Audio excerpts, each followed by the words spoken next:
Hello, beautiful people. Welcome back to my channel. My name is Sonia, also known as SG from Let the Lady Speak podcast. Here on my channel, we have healthy discussions about life, love, dating, and relationships while promoting self-love, healing, and healthy dating.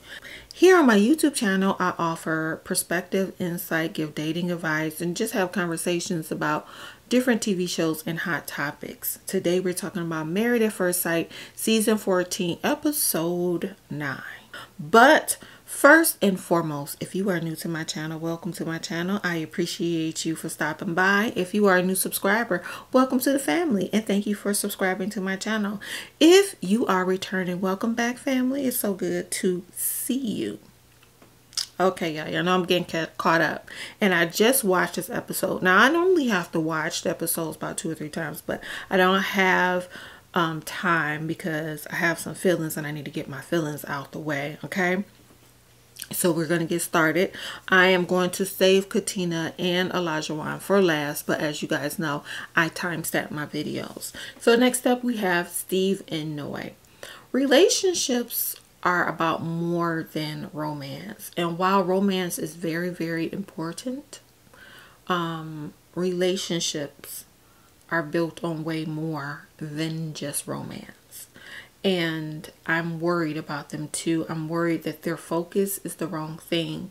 Now, I do understand not wanting to sit and deal with the conversations they've been having, but I do feel like they need to iron out those non-negotiables. Like, what have you guys decided on as far as your future, how you want to live your life? Are you going to be okay? So okay, you're in love now, but are you going to be okay with living your life with Steve not being traditionally employed? And Noi and Steve, rather, are you going to be okay with going back to work if that is required? You know, I feel like that is something that they really, really need to focus on. Noi did a scavenger hunt, and the scavenger hunt was nice, and Steve seems to enjoy it. You know, it was nice, and you know, it was a nice date night. And Steve said, "I love you," and that's all Noi wanted to hear. But I'm thinking, okay, so you hear that, but what else? What else? What is important to you? I think sometimes we lose sight of who we are and what's important to us in a relationship, and we get caught up in the feels and the frills of everything without focusing on what's important to us in a partner. You know, there are plenty of people that you can love, but you can love them from a distance. I love my ex, and we've been broken up for 10 years. I still to this day love him. However, we don't belong together. And I understand that, and that is a-okay with me. You know what I mean? So it's important that your life goals, your non-negotiables, all those things are being met, as well as your romance. And I just hope that they focus on that together. I hope they don't separate them and just live in the romance. Because what happens is, like Noi did last episode, she's going to be upset about something, and it's going to spill over into their relationship, and what she's really upset about has nothing to do with what's happening. It won't be about noodles or toothpaste. It will be back on the money issue, because now you've told her, I love you. So in her mind, we don't know this, I'm just saying, for example, in her mind, that could mean you're going to make all these changes for me now. And I don't think that's Steve's intention. So I think that was kind of premature to kind of put that out there. And I wish he had waited and just let her know I really care for you, or my feelings are growing for you. You have to be careful when you use the L word, and you have to be careful when you are sexually active with someone. You need to know what that means to that person, because you guys may not be speaking the same language. Your sex could just mean, you know, this is what we do in a relationship, or, you know, I need it right now. But to them, that could mean a lifelong commitment. You know, be careful about what you say and what you do. Make sure you're communicating well and properly and clearly with one another. So I don't know. We're going to see where this goes. I do have my concerns, but we'll see what happens. Later, the couples meet up with the gender. So the men meet with the men and the ladies meet with the ladies. And Noe says she realized, oh, Steve really loved her because he was upset about what happened. And I'm like, I think he just really cares. And it was upsetting to him. And his intention wasn't to hurt her. He's just trying to get her to understand, you know, my lifestyle, what I want for my life is important to me. And she's so proud that he said, I love you first. Again, she's taking her eyes off of what's the most important. Like, don't make life decisions just based on emotion. You need some concrete, you need some logic in there as well, you know. So Steve said that he mirrored, basically he mirrored behavior, and that changed the dynamic in a relationship, which is very good advice. I'm happy he said that to the guys. All the guys were looking around like, oh, that's a good idea. I like that he did that, but at the same time, Steve, you have major concerns, and I don't want you to lose sight of those concerns either. So again, we'll see what happens with the two of them. So next up we have Mark and Lindsay. And Lindsay is so manipulative in my opinion. Lindsay is trying to manipulate Mark into doing and being who and what she wants him to be. Similar to Olajuwon, she's just not being as abusive or as verbally aggressive about it. But that is what she's doing, and it's problematic for me. So Mark and Lindsay are at the house, and she is letting him know what her concerns are, and they are the same concerns. She wants to feel affirmed, which there isn't anything wrong with that. The problem with Lindsay is she's not self-aware enough to understand how her behavior impacts how people interact with her, right? So you have that, you have Lindsay trying to get Mark to understand that once I pull away and once I walk away, that's it, right? Because I don't like what you're doing. And she won't say, I'm sorry for the part that I played. I'm sorry for the things that I'm doing. Like, she's not trying to work this out with him. She's not even trying to hear what he's saying, because he's trying to say, I think we just have these issues. So she won't even acknowledge that they have issues. She wants to keep the focus on, you have issues, and I don't like the way you made me feel. But she separates herself from the situation as though she has nothing to do with it. And I wonder, I thought Mark heard what she said last time, because I'm like, if he heard what she said, I don't even know how he's still there. I'm gonna tell you guys something. For most of these, for one, I don't think any of these couples are really a good match. Maybe Steve and Noe, maybe, but not really. I would have to go. I'll have to go. We have to do something. I don't tolerate abuse. And I'm going to get there. I'm trying to hold my mule, you guys, because I'm really upset with Olajuwon's behavior. It's really problematic to me. I don't tolerate abuse. And I don't think anyone else should. And I don't think that it should be promoted. I really have issues with that, you know, of any sort. And so I feel like Lindsay is just trying to be the puppet master for Mark. Mark has to use his voice, like I said before, and he has to set strong boundaries with her. Now, they go out to eat, and he plans a romantic dinner for her, and he apologizes without apologizing, you know, and he says nice things to Lindsay because he knows that's what she wants to hear. And he acknowledges the kind things that she does. But here's the thing. If someone does something kind to you or for you and then hold it against you, they're not really being kind. You know, that's, again, manipulative, abusive behavior. So I feel like Mark shouldn't have done that. I understand his intention for wanting to. I think he just wants to make peace, and he wants to acknowledge where there's an issue, and maybe someone told him to, you know, try to make it work the best way he could, or can you find a way to make it work? But Mark has checked out, and he doesn't like Lindsay, and she doesn't respect him. And so I don't see where they're going from there. No one's stepping in to give them tools or help or, you know, conversation. They're just out here. Everybody's just out here trying to figure it out. And there is a reason why they've had struggles in the past and these things haven't been dealt with. One thing I like is when Lindsay and the ladies were at the spa and Noe talked about how there was a posting or something like that where they say, well, you married a person, you married their trauma, you married their younger self, and all of these things. That is so true. I say it all the time, guys. We are a sum of our experiences. And if you have not dealt with those experiences and the traumas from those experiences, if you don't know your triggers, if you haven't healed, if you haven't even acknowledged what has happened to you to even start the healing process, it makes it very difficult for you to show up in a healthy way in a relationship. I feel like it was very misleading of Mark to even try to make Lindsay feel like he's okay now, because what's going to happen is she's going to do something else. He's going to react and they're going to be back at square one, and then she's going to be back calling him names and tearing him down. The bottom line is she has embarrassed him, emasculated him, she has cursed him. You know, it's just not a healthy situation. There's no need, in my opinion, for them to keep going unless they really want to. And I see Mark as checked out. So we'll see what happens with the two of them. Next up, we have Mike and Jasmina. And I want Jasmina to be honest. Jasmina has checked out also.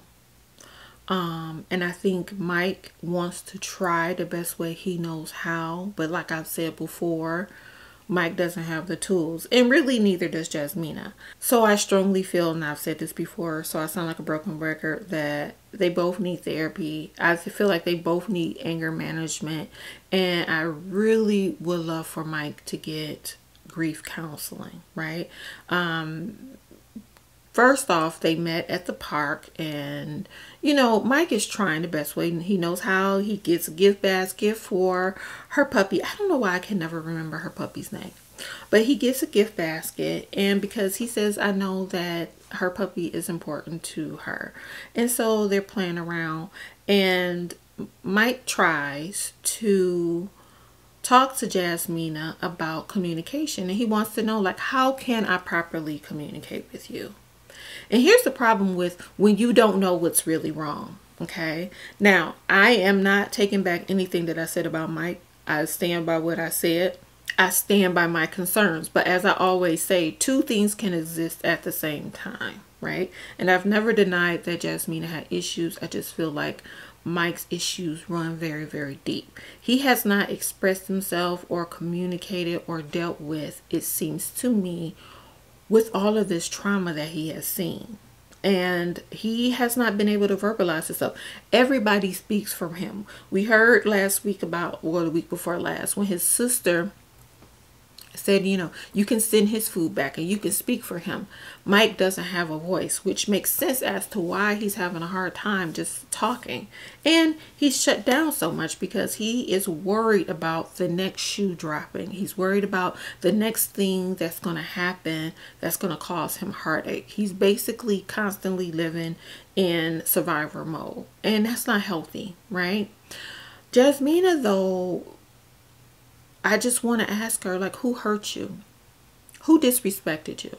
Who did you see get spoken to in a disrespectful manner, and who spoke to you in a disrespectful manner? Because I am one to look at the moment. In this moment, he was really just trying to understand, how can I talk to you? What does this look like for you? And she couldn't communicate it, and she became more frustrated, and she's telling him to calm down.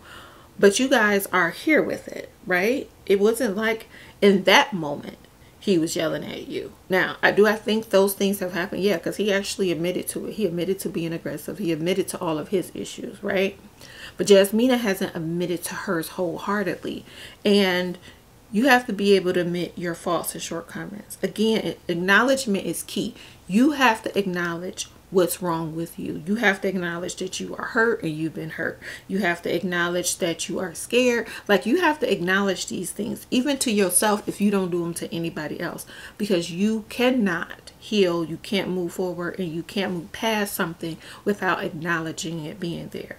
And the more you ignore things, the more they fester, the more they build, the more you put on top of it. And before you know it, you can't hold it back anymore. The issue becomes bigger and taller than you. And then the issue overcomes you, right? You put yourself in danger and you self-destruct, essentially. I think I'm going to start doing lives, having these kind of conversations, or I may do a Patreon, but that's for another time. Anyway, So Michael's having a vulnerable moment, and Michael is sharing about the death of his brother. And just he told the story and he cried. He said that cry felt good. And I'm like, yes, that's why you should go to grief counseling, because you can get all of that out and you have other people that you can relate to, you know, who understands where you are and what you're feeling. Like, y'all, it is so important to get these things, these emotions and these feelings out of you. Seriously, like, you really can self-destruct by holding on to so much pain and trauma. It's really bad for you. But anyway, so you can tell that Jasmina could not really connect with him. Now, I've said it in the past, I know part of that is because she doesn't feel safe with him. But she set this date up. And for me, if you're willing to do this, you're willing to be open at least to a point. You're trying not to cry. She said on the after party that she tried not to cry because she didn't want him to break down or cry or shut down. But really, Jasmine, you're afraid to show vulnerability. You're afraid to show your feelings. You're afraid to show weakness or what you perceive as weakness, because crying doesn't make you weak.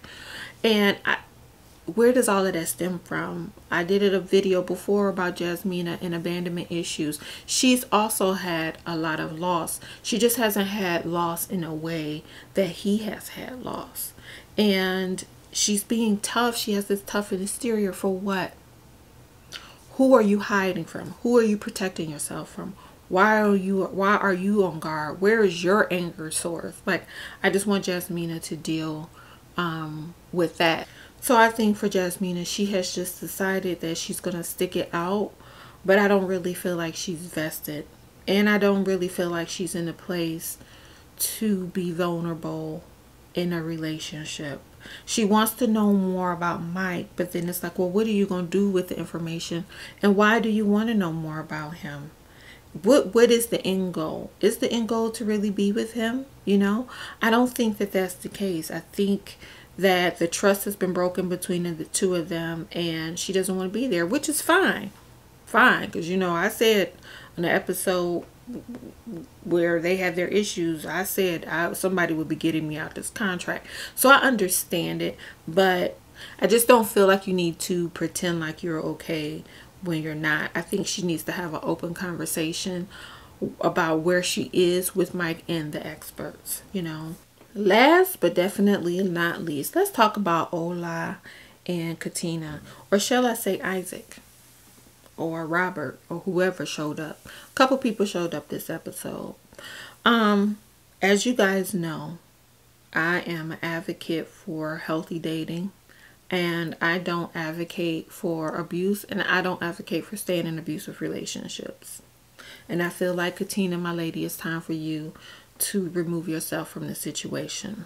Okay, if they can't offer you any help, if they can't support you and make sure that you are secure in this environment, you, Mark, everybody needs to go, as far as I'm concerned. But this, for real, is a problem for me.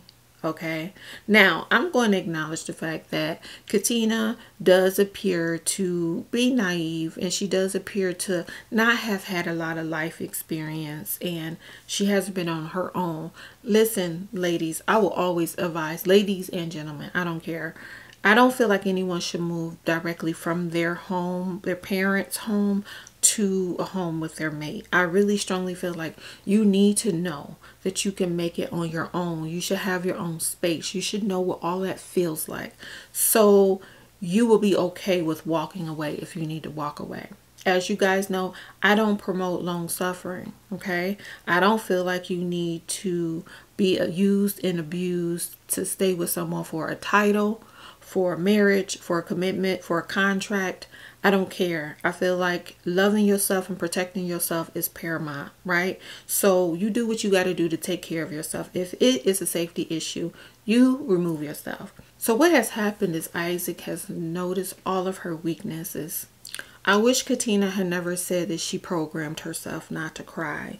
And I wish Katina never said that she had been verbally abused, because I saw that other side of Isaac click. And he knew now this is what I can do.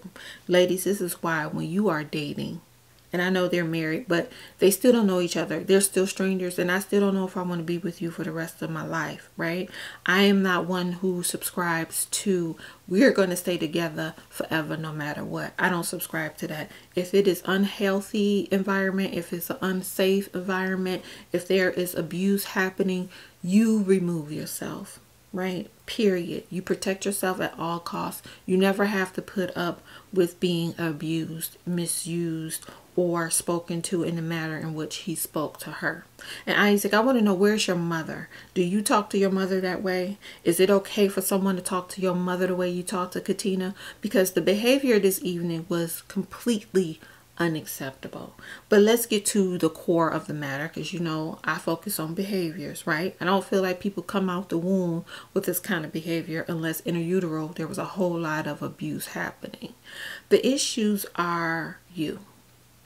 And I'm here to tell you, Isaac, no matter how much you try to break her down and belittle her, it will never fix the broken pieces in you.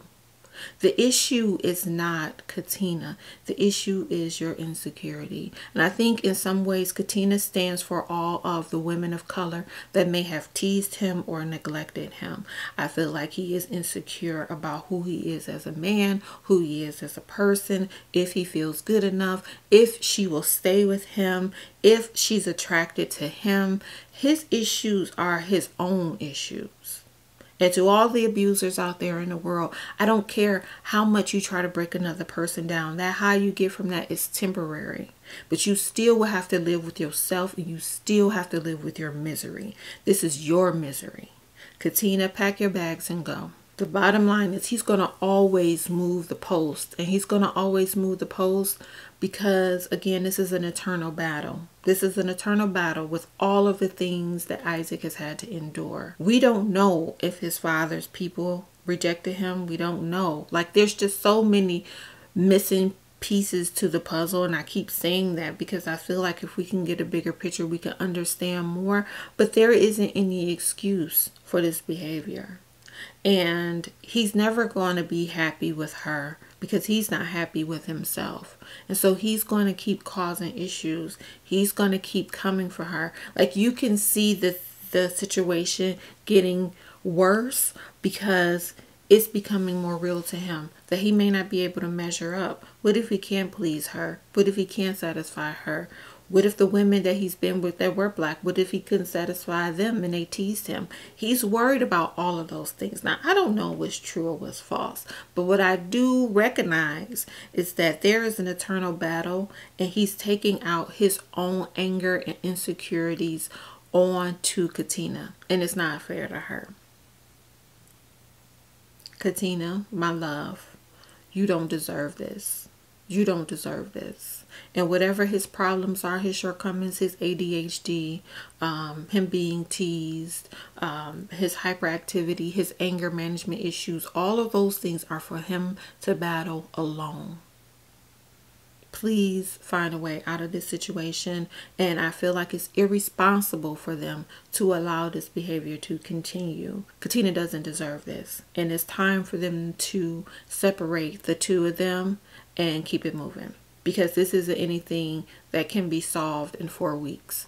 And I don't see the experts stepping in and really helping them. Like, they're not really offering them any support. There was enough information seen on the honeymoon to know there needs to be some intervention and the work could have started. But instead, they're letting these people suffer. And you have this young lady crying on TV and saying she doesn't feel good enough. No one should ever have to feel that way. You shouldn't try to make someone feel that way. And then next week you'll be turning around saying how you do so much for your wife. If you're going to do these things for your wife just to hold it over her head or just to later come back and abuse her, you're doing it for naught. There's no reason to treat this woman this way. None whatsoever. But like I said, the broken pieces of you will never be healed by the broken pieces of her. So Shame on the producer's Lifetime and the experts for allowing this behavior to happen amongst all of them. With Steve and Mark, with Mark and Lindsay, with Jasmina and Mike, with the two of them, with all the couples that have been on these shows where they've allowed a lot of emotional and verbal abuse to happen. You can't tell me that they don't do these assessments and they cannot tell that these people have deeply rooted issues. I just find it unfortunate. And these are just my opinions. But I wish them the best. I wish Katina the best. I do think she needs to remove herself, though, because this is going to get worse, because he's unraveling. He's unraveling. And no one is going to stop that from happening. So he needs some help, and I want him to go get help, and I want Katina to go get help too. And I want Katina to go and find out who she is as a person and who she is as a woman, and become completely comfortable in that. You know, the other problem with being emotionally abused or abused period in the past is that if you're not in a place that where you can recognize it and you can walk away, then you will start allowing it, and you fall back into old habits, and you think that you are stronger than where you were before, but you just have a different dress on it. When you get to the place where you can see things and you understand, I'm not going to tolerate that, that is a non-negotiable for me, then you're in a healthy place, because you know not to intertwine. This right here is a problem. This is a problem. This can get really toxic. And I've said that since the first episode, because I think they could get really volatile. But it doesn't need to be that. It doesn't need to go there. It just needs to come to an end. If they're not going to really come in and help them, and if they, as individuals, especially Isaac, doesn't get the help that they need, there's no point. It's time to call it, you know. It's not worth this show. It's not worth money. It's not worth any of it. Mental and emotional and physical abuse can have very long-lasting impacts and effects on people that for some people they can't return from, you know.